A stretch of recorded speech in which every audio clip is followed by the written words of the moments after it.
साथियों, एनसीसी देश की युवा शक्ति में डिसिप्लिन, डिटर्मिनेशन और देश के प्रति डिवोशन की भावना को मजबूत करने का एक सशक्त मंच है। ये भावनाएं देश के डेवलपमेंट के साथ सीधी सीधी जुड़ी है। जिस देश के युवा में अनुशासन हो, दृढ़ इच्छा शक्ति हो, निष्ठा हो, लगन हो, उस देश का तेज गति से विकास कोई नहीं रोक सकता। साथियों, आज विश्व में हमारे देश की पहचान युवा देश के रूप में है। देश के 65% से ज्यादा लोग 35 वर्ष से कम उम्र के हैं। देश युवा है, इसका हमें गर्व है, लेकिन देश की सोच युवा हो, ये हमारा दायित्व होना चाहिए। और युवा सोच का मतलब क्या होता है?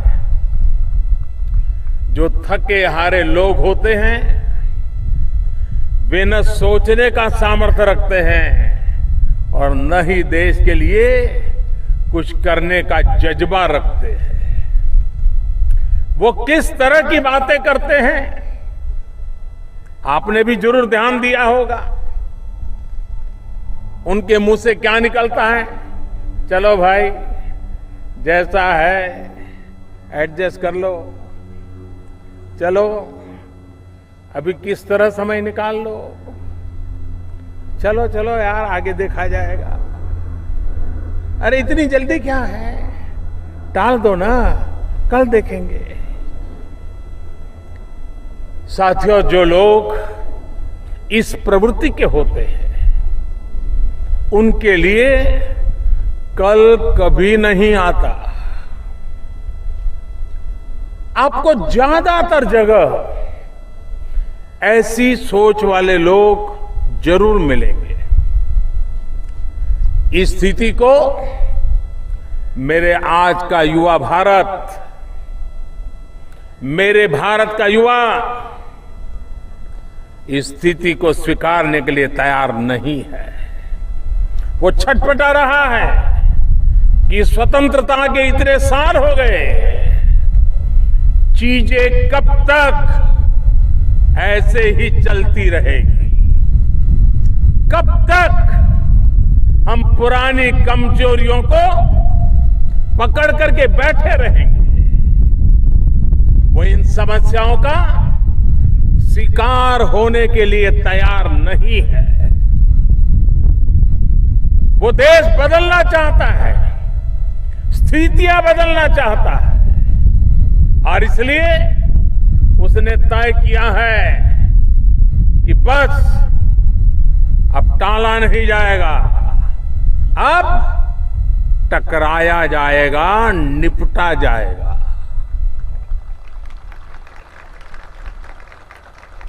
यही है युवा सोच, यही है युवा मन, यही है युवा भारत।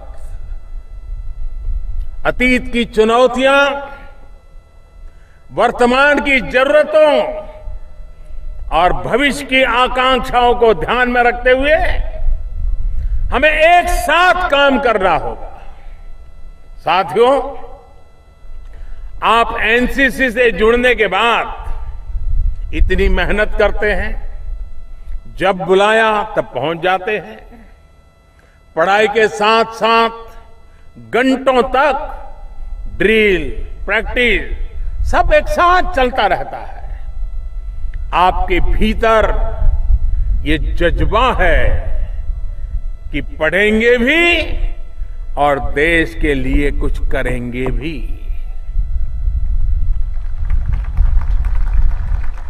लेकिन चारों तरफ बाहर क्या स्थिति मिल रही है? कभी यहां आतंकवादी हमला हुआ, इतने निर्दोष लोग मारे गए।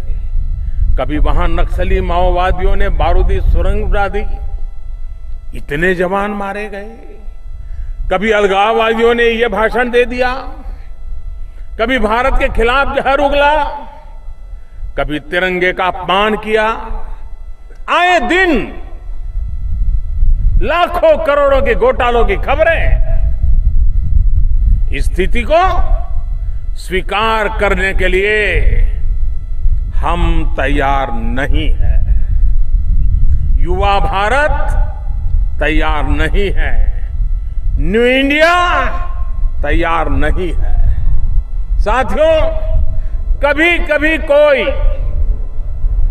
बीमारी लंबे समय तक ठीक न हो तो वो बीमारी ही शरीर का हिस्सा बन जाती है। हमारे राष्ट्र जीवन में भी ऐसा ही हुआ है।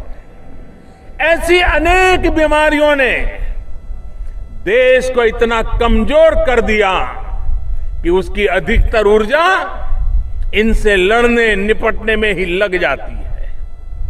आखिर ऐसा कब तक चलेगा और कितने साल तक हम इन बीमारियों का बोझ ढोते रहते हैं और कितने साल तक टालते रहते हैं? आप सोचिए, जब देश आजाद हुआ तब से कश्मीर में समस्या बनी हुई है। वहां की समस्या के समाधान के लिए क्या किया गया? 3-4 परिवार और 3-4 दल और सभी का जोर समस्या को समाप्त करने में नहीं, बल्कि समस्या को पालने पोसने, उसे जिंदा रखने में लगा रहा। नतीजा क्या हुआ? कश्मीर को आतंक ने तबाह कर दिया। आतंकवादियों के हाथों हजारों निर्दोष लोग मारे गए। आप सोच सकते हैं, कहीं पर वहीं के रहने वालों को, लाखों लोगों को एक रात में घर छोड़कर हमेशा हमेशा के लिए निकल जाने को मजबूर कर दिया गया और सरकार कुछ नहीं कर सकी। आतंकियों की हिम्मत बढ़ाने वाली यही सोच थी। सरकार को, प्रशासन को कमजोर करने वाली यही सोच थी। क्या कश्मीर को ऐसे ही चलने देते जैसे वो चल रहा था? साथियों, जम्मू कश्मीर में आर्टिकल 370 ये कहकर लागू हुआ था कि अस्थायी है। संविधान में भी यही लिखा गया कि अस्थायी है, लेकिन दशकों बीत गए। संविधान में जो अस्थायी था उसे हटाने की हिम्मत किसी ने नहीं दिखाई। वजह वही थी, सोच वही थी, अपना हित, अपने राजनीतिक दल का हित, अपना वोट बैंक। क्या हम अपने देश के नौजवानों को ऐसा भारत देते जिसमें कश्मीर में आतंकवाद पनपता रहता है, जिसमें निर्दोष लोग मारे जाते रहते, जिसमें तिरंगा का अपमान होता रहता और सरकार तमाशा देखती रहती? जी नहीं। कश्मीर भारत की मुकुटमणि है। कश्मीर और वहां के लोगों को दशकों पुरानी समस्याओं से निकालना हमारा दायित्व था और हमने ये करके दिखाया।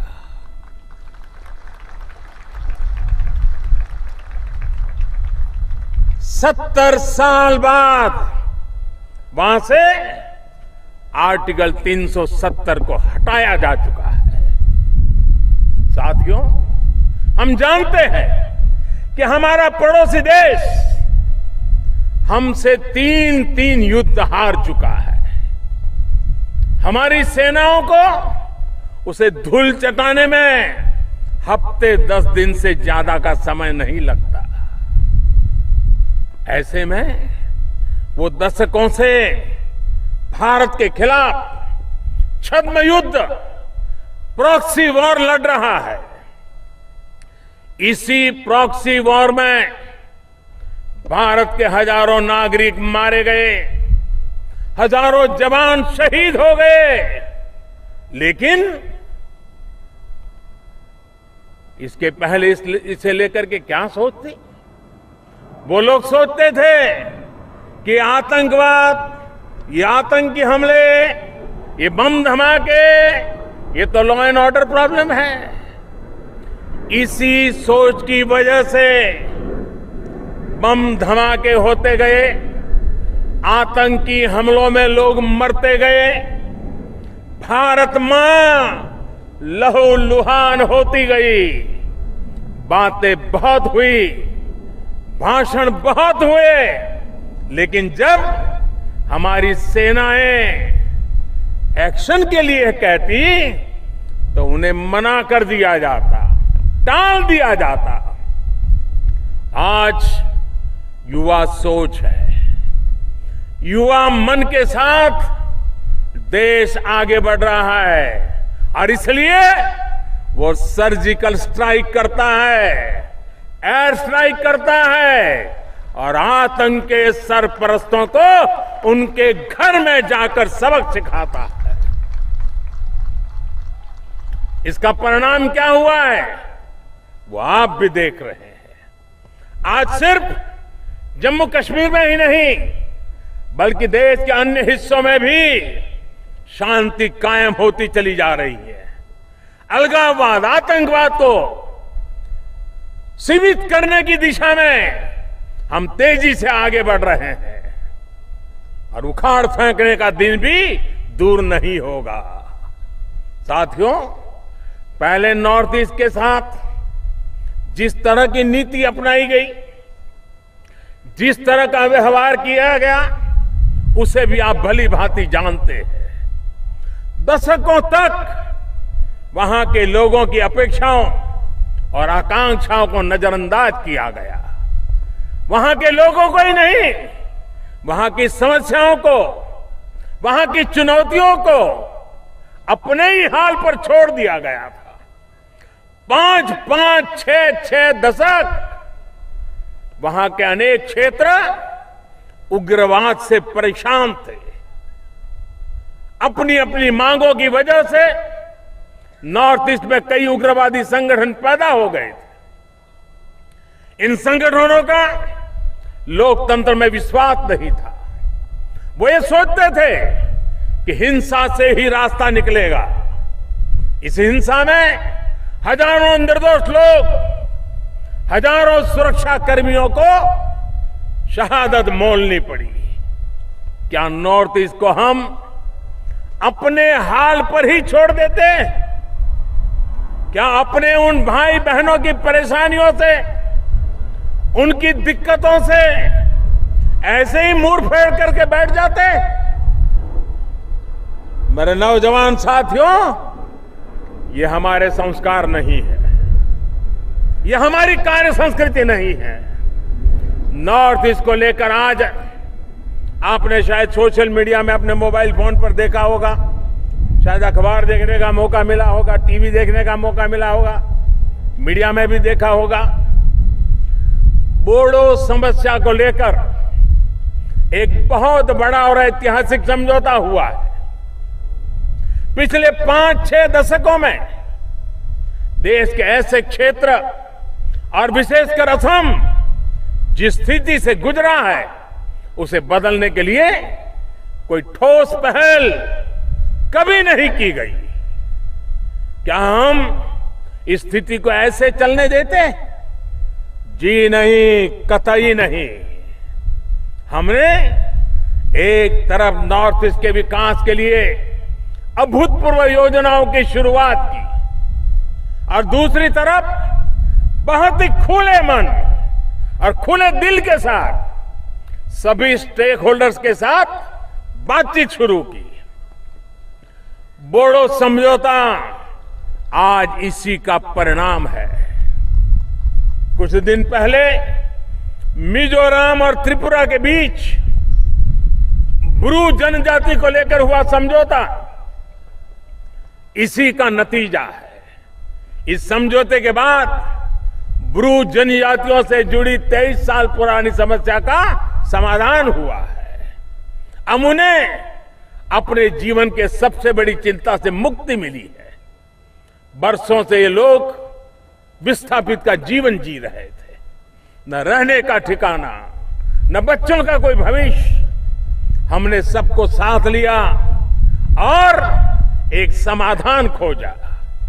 सबका साथ लेकर, सबका विकास करते हुए, सबका विश्वास हासिल करते हुए देश को हम आगे बढ़ा रहे हैं। साथियों, इस देश का कौन सा नागरिक ऐसा होगा जो ये नहीं सोचेगा, नहीं चाहेगा कि हमारी सेना आधुनिक हो, सामर्थ्यवान हो? कौन नहीं चाहेगा कि उसके देश के पास युद्ध की आधुनिक सुविधाएं उपलब्ध हो? हर देश प्रेमी यही चाहेगा, हर राष्ट्र भक्त यही चाहेगा। लेकिन आप कल्पना कर सकते हैं, 30 साल से ज्यादा समय से हमारे देश की वायुसेना में एक भी नेक्स्ट जनरेशन फाइटर प्लेन नहीं जुड़ा। पुराने होते हमारे विमान हादसों का शिकार होते रहे, हमारे फाइटर पायलट्स शहीद होते रहे। लेकिन जिन लोगों पर नए विमान खरीदने की जिम्मेदारी थी, उन्हें जैसे कोई चिंता ही नहीं थी। क्या हम ऐसा ही चलते रहने देते? क्या ऐसे ही वायुसेना को कमजोर होने देते? जी नहीं। 3 दशक से जो काम लटका हुआ था, वो हमने शुरू करवाया। आज मुझे संतोष है कि देश को 3 दशक के इंतजार के बाद next generation fighter plane Rafale मिल गया है। बहुत जल्द वो भारत के आसमान में उड़ेगा। साथियों, हमारे यहां ऐसी भी सरकारें रही हैं, ऐसे भी लोग रहे हैं जिन्हें जवानों को बुलेट प्रूफ जैकेट देने तक में तकलीफ थी। वर्ष 2009 से हमारे जवान बुलेट प्रूफ जैकेट मांगते रहे, लेकिन उनकी बातों पर ध्यान नहीं दिया। क्या मेरा जवान ऐसे ही आतंकियों की, नक्सलियों की गोलियों का शिकार होता रहता है?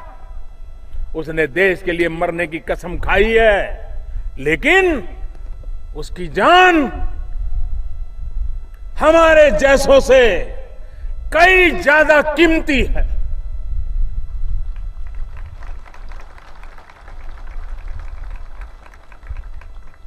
और इसलिए हमारी सरकार ने न सिर्फ जवानों के लिए पर्याप्त बुलेट प्रूफ जैकेट खरीदने का आदेश दिया, बल्कि अब तो भारत दूसरे देशों को बुलेट प्रूफ जैकेट के निर्यात की ओर बढ़ रहा है। साथियों, सेना के जवानों के प्रति हमारे मन में स्वाभाविक गौरव की भावना होती है। वो देश के लिए इतना कुछ करते हैं कि उन्हें देखते ही भीतर से सम्मान की भावना उमड़ पड़ती है। लेकिन 1 रैंक 1 पेंशन की उनकी 40 साल, सुनिए दोस्तों, फिर से कह रहा हूं, ध्यान से सुनिएगा, 1 रैंक 1 पेंशन की उनकी 40 साल पुरानी मांग को पहले की सरकारें पूरा नहीं कर पाई। ये हमारी ही सरकार है जिसने 40 साल पुरानी इस मांग को भी पूरा किया, 1 रैंक 1 पेंशन लागू किया। साथियों, देश के स्वाभिमान की रक्षा करने वाले हमारे वीर सैनिकों के लिए आजादी के बाद से ही नेशनल वॉर मेमोरियल की मांग होती रही है। इसी तरह देश की आंतरिक सुरक्षा को बनाए रखने के लिए अपनी जान गंवाने वाले पुलिस कर्मियों के लिए पुलिस मेमोरियल की मांग भी दशकों से की जाती रही है। क्या कोई कल्पना कर सकता है कि इस एक काम के लिए 50-50 साल, 60-60 साल इंतजार करना पड़ा? ये कैसा तरीका था? ये कैसी सोच थी? भारत के शहीदों को भुला देने का पाप, ये पाप करने तक की कोशिशें हुई। आपकी युवा सोच, आपका युवा मन जो चाहता है वही हमारी सरकार करती है। आज दिल्ली में नेशनल वॉर मेमोरियल भी है और नेशनल पुलिस मेमोरियल भी। साथियों, आज पूरे विश्व में अलग अलग स्तर पर सैन्य व्यवस्थाओं में परिवर्तन हो रहा है। वर्षों से देश में इस बात पर चर्चा हो रही थी कि तीनों सेनाओं में सिनर्जी बढ़ाने के लिए, कोऑर्डिनेशन बढ़ाने के लिए chief of defence staff CDS की नियुक्ति की जाए। लेकिन दुर्भाग्य से इस पर चर्चा ही होती रही।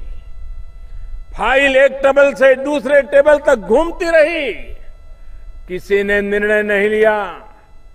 सोच वही थी, क्या फायदा, चल ही रहा है, चलने दो। साथियों, डिपार्टमेंट ऑफ मिलिट्री अफेयर्स का गठन, सीडीएस के पद का गठन, सीडीएस के पद पर नियुक्ति, ये काम भी हमारी ही सरकार ने कर दिया। उसी युवा सोच के साथ जो कहती है कि अब टालो मत, अब समय आ गया है, फैसला ले लो। और ये भी ध्यान रखिए, 1+1+1 अगर 3 होता है, एक के साथ एक जोड़ते जोड़ते 3 होता है। सीडीएस की नियुक्ति के बाद जल सेना, थल सेना, नभ सेना, ये एक के साथ एक, एक के साथ एक, एक के साथ ये 3 नहीं, ये 111 हो जाता है। साथियों, जब देश आजाद हुआ तो बंटवारा किसकी सलाह से हुआ, किसके स्वार्थ की वजह से हुआ? क्यों जिन लोगों ने स्वतंत्र भारत की कमान संभाली वो बंटवारे के लिए तैयार हुए? किन परिस्थितियों में मैं भारती के टुकड़े हुए? मैं इससे विस्तार में नहीं जाना चाहता।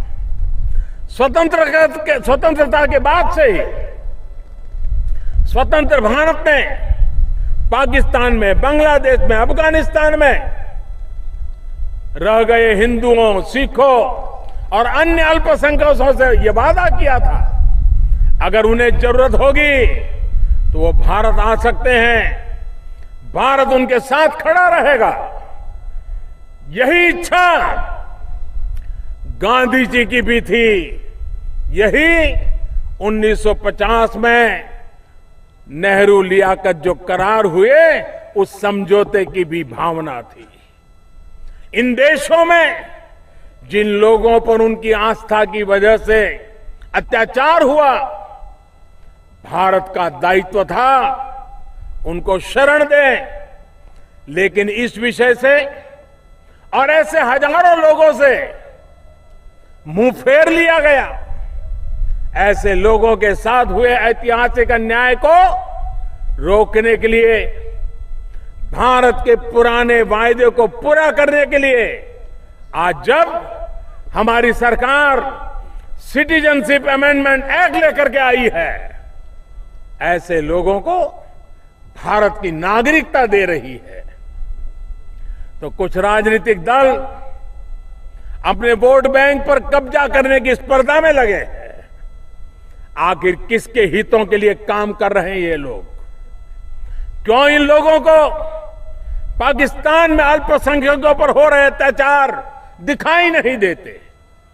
सिर्फ आस्था की वजह से पाकिस्तान में इन बेटियों पर जो जुल्म होते हैं, उनके साथ बलात्कार होते हैं, उनका अपहरण होता है, इन सबको क्यों जुठलाने पर तुले हुए हैं?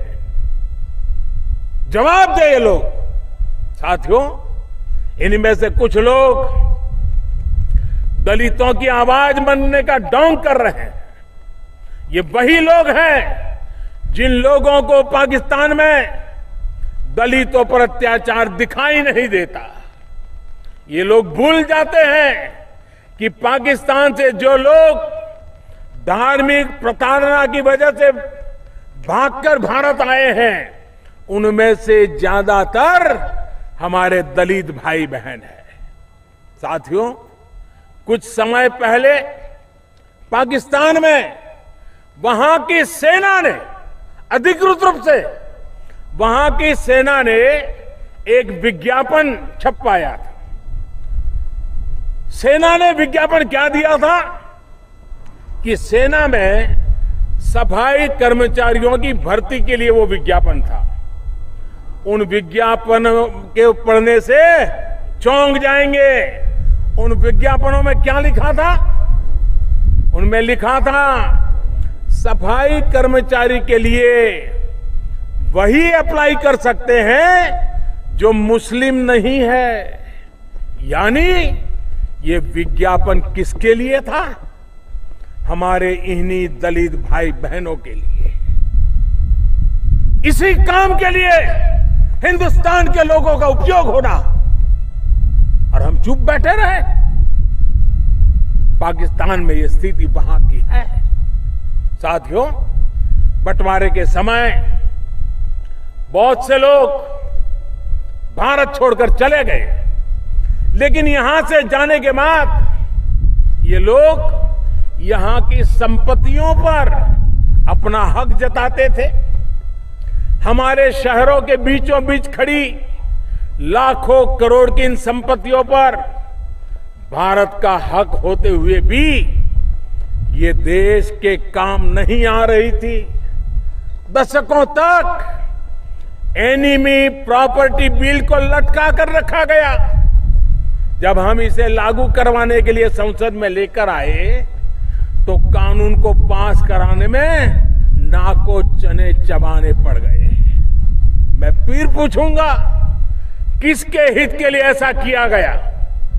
जो लोग सिटीजनशिप अमेंडमेंट एक्ट का विरोध कर रहे हैं, वही लोग एनिमी प्रॉपर्टी कानून का विरोध कर रहे थे। साथियों, बंटवारे के बाद भारत और तब के पूर्वी पाकिस्तान, आज के बांग्लादेश के बीच भी कुछ क्षेत्रों में सीमा विवाद चलता रहा है। इस विवाद को सुलझाने के लिए भी कोई ठोस पहल नहीं हुई। अगर सीमा ही विवादित रहेगी तो फिर घुसपैठ कैसे रुकेगी? अपने निजी हित के लिए विवाद को लटकाए रखो, घुसपैठियों को आने का खुला रास्ता दो, अपनी राजनीति चलाते रहो। यही चल रहा था हमारे देश में। ये हमारी सरकार है जिसने बांग्लादेश के साथ सीमा विवाद को सुलझा दिया। हमने आमने सामने बैठकर बात की।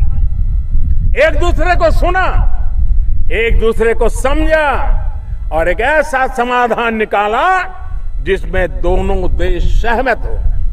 मुझे संतोष है कि आज न सिर्फ सीमा विवाद सुलझ चुका है, बल्कि भारत और बांग्लादेश के संबंध भी आज ऐतिहासिक स्तर पर है। हम दोनों आपस में मिलकर गरीबी से लड़ रहे हैं। साथियों, भारत के बंटवारे के समय कागज पर एक लकीर खींच दी गई थी। इस लकीर ने गुरुद्वारा करतारपुर साहब को हमसे अलग कर दिया, दूर कर दिया, उसे पाकिस्तान का हिस्सा बना दिया था।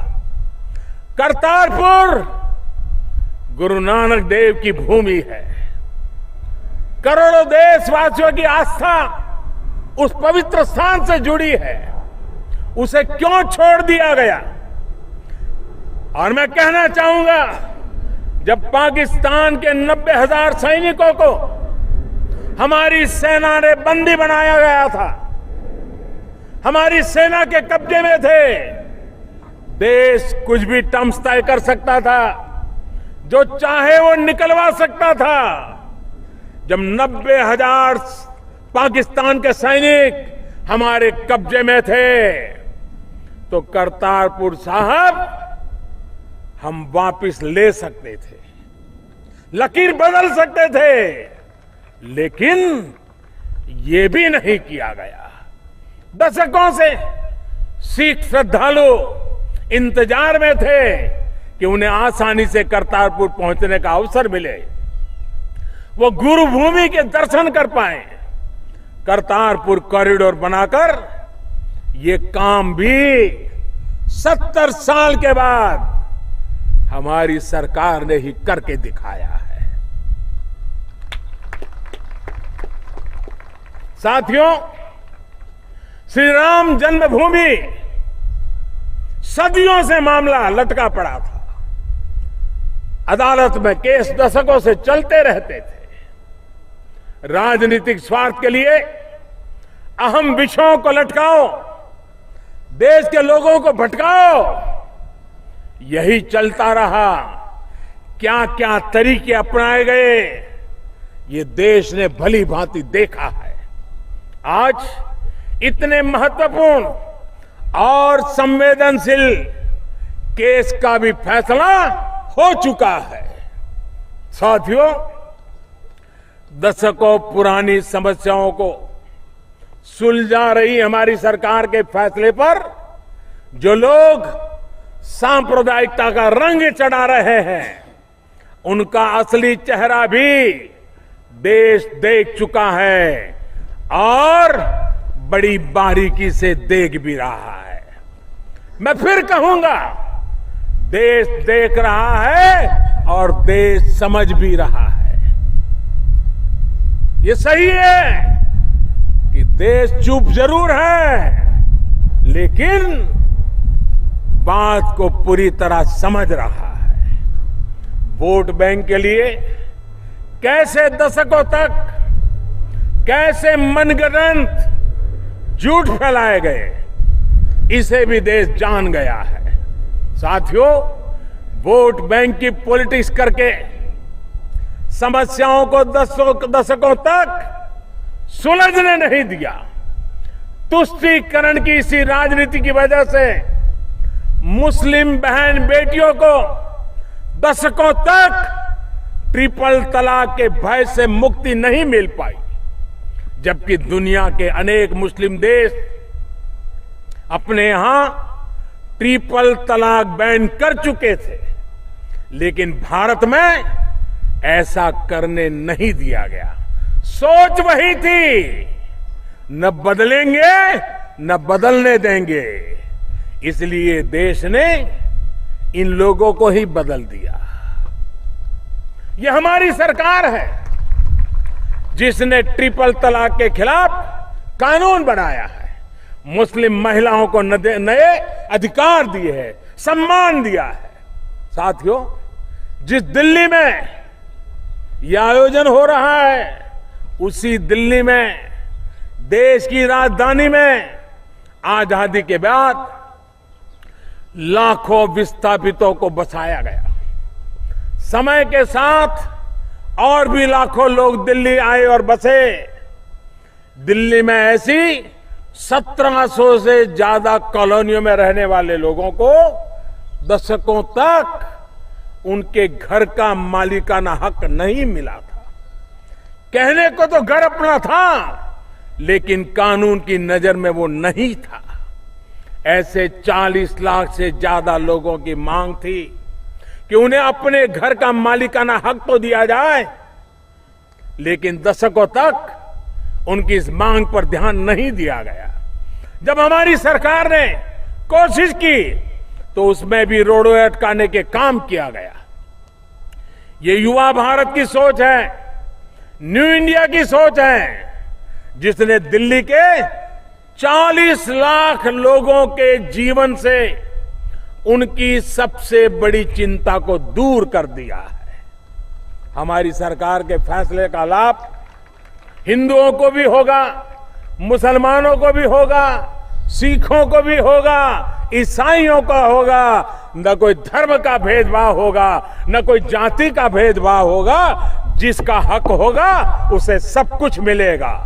साथियों, हमारे लिए प्रत्येक देशवासी का महत्व है और इसी सोच के साथ हम आगे बढ़ रहे हैं। साथियों, यहां पर बैठा हुआ हर नौजवान चाहता है कि देश में भ्रष्टाचार खत्म हो। भ्रष्टाचार हमारे देश के संसाधनों को दीमक की तरह चाटता रहा। कभी ईमानदारी से भ्रष्टाचार के खिलाफ कार्रवाई की कोशिश ही नहीं की गई। हमारी सरकार जनधन, आधार और मोबाइल की शक्ति से आधुनिक टेक्नोलॉजी की मदद से भ्रष्टाचार को काबू करने का प्रयास कर रही है। हमारी सरकार ने ऐसा करके 1,70,000 करोड़ रुपए से ज्यादा गलत रुपये जो गलत हाथों में हो जा रहे थे, चोरी हो रहे थे, उसे जाने से बचाया है। साथियों, 1988 में देश में एक कानून बना था। 1988 में बेनामी संपत्ति के खिलाफ देश की संसद ने इसे पास किया था, लेकिन 28 साल तक इस कानून को लागू ही नहीं किया गया। बेनामी संपत्ति के खिलाफ कानून को इन लोगों ने रद्दी की टोकरी में डाल दिया। संविधान की बातें करने वाले लोग, संसद की गरिमा की चर्चा करने वाले लोग, संसद के पास किए हुए निर्णय को टोकरी में फेंक दिया था। ये हमारी सरकार है जिसने न सिर्फ बेनामी संपत्ति कानून लागू किया, बल्कि हजारों करोड़ की अवैध संपत्ति इस कानून के तहत जब्त की जा चुकी है। साथियों, हमारे देश में रसोई जितनी जगह से, छोटे से किचन की जितनी जगह हो, उतनी जगह में 500 कंपनियां चल रही थी। कल्पना कर सकते हैं, ये किचन जितनी जगह में 500 कंपनियां। ये कंपनियां किस काम में आती थी? इधर का काला धन उधर, उधर का काला धन इधर, यही इनका काम था।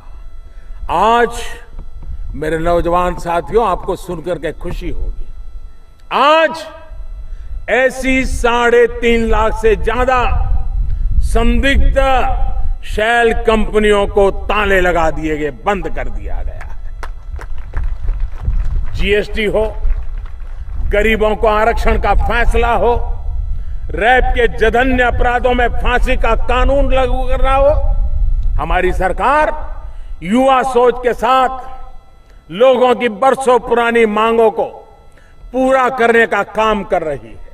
साथियों, 20वीं सदी के 50 साल और 21वीं सदी के 15-20 साल हमें दशकों पुरानी समस्याओं के साथ जीने की जैसे आदत हो रही थी। किसी भी देश के लिए यह स्थिति ठीक नहीं है। हम भारत के लोग ऐसा नहीं होने दे सकते। हमारा कर्तव्य है कि हम अपने जीते जी इन समस्याओं से देश को मुक्त करें, हम अपनी आने वाली पीढ़ियों को ऐसी समस्याओं में उलझा कर जाएंगे तो देश के भविष्य के साथ अन्याय करेंगे।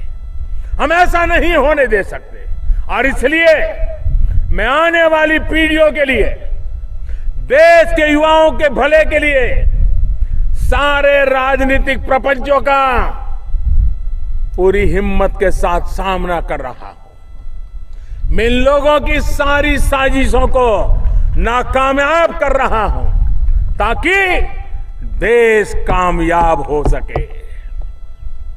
मैं सारी आलोचना, सारी गालियां सीना तान करके खड़े होकर के झेल रहा हूं ताकि हमारी आने वाली पीढ़ियों को इस स्थिति से गुजरना न पड़े। मैं हर गाली के लिए, हर आलोचना के लिए, हर जुल्म सहने के लिए तैयार हूं, लेकिन देश को इन परिस्थितियों में अटकाए रखने के लिए तैयार नहीं हूं। आजकल ये लोग प्रोपेगेंडा फैला रहे हैं कि हमारी सरकार ने जो फैसले लिए हैं उसने दुनिया में मोदी की प्रतिष्ठा को चोट पहुंचाई है। जो ऐसी अफवाहें फैलाते हैं, बातें फैलाते हैं, अपना समय बर्बाद करते हैं, वो जरा समझ लें मोदी अपनी प्रतिष्ठा के लिए पैदा नहीं हुआ है।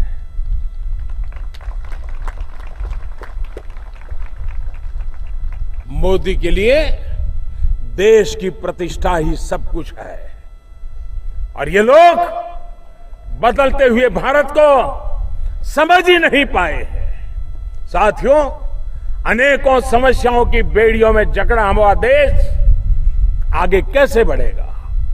हम समस्याओं का समाधान भी कर रहे हैं और बेड़ियों को भी तोड़ रहे हैं। ये देश हमें ही मजबूत बनाना है, हमें ही इसे विकास की नई ऊंचाई पर पहुंचाना है। साल 2022 में जब हम अपनी स्वतंत्रता के 75 वर्ष का पर्व मनाएंगे, तब ऐसी अनेक समस्याओं से हमें देश को हमेशा हमेशा के लिए मुक्त कर देना है। स्वतंत्रता के बाद से चली आ रही समस्याओं से ये मुक्ति ही इस दशक में नए भारत को सशक्त करेगी। जब देश पुरानी समस्याओं को समाप्त करके आगे बढ़ेगा तो उसका सामर्थ्य भी खिल उठेगा। भारत की ऊर्जा वहां लगेगी जहां लगनी चाहिए। चौथी औद्योगिक क्रांति में भारत को, युवा भारत को बहुत बड़ी भूमिका निभानी है। हमें अपनी अर्थव्यवस्था को नई ऊंचाई पर ले जाना है। हमें मिलकर एक आत्मनिर्भर, सशक्त, समृद्ध और सुरक्षित भारत बनाना है। साथियों, वर्ष 2022 इतना बड़ा अवसर है, ये दशक भी उतना ही बड़ा अवसर है और इसके सबसे बड़ी ताकत हमारी युवा ऊर्जा है। इसी ऊर्जा ने हमेशा देश संभाला है और यही ऊर्जा इसी दशक को भी संभालेगी। आइए कर्तव्य पथ पर बढ़ चलें। समस्याओं के समाधान के आगे अब राष्ट्र निर्माण की नई मंजिलें हमारा इंतजार कर रही है। इन मंजिलों पर हम मिलकर पहुंचेंगे, जरूर पहुंचेंगे। इसी विश्वास के साथ मैं फिर एक बार देश भर के मेरे युवाओं को, एनसीसी के कैडेट्स को, भारत के उज्जवल भविष्य के सपने देखने वाले हर हिंदुस्तानी के लिए मैं बहुत बहुत शुभकामनाएं देते हुए मैं फिर एक बार आपका अभिनंदन करते हुए मेरी वाणी को विराम देता हूं। मेरे साथ फिर से एक बार पूरी ताकत से बोलिए।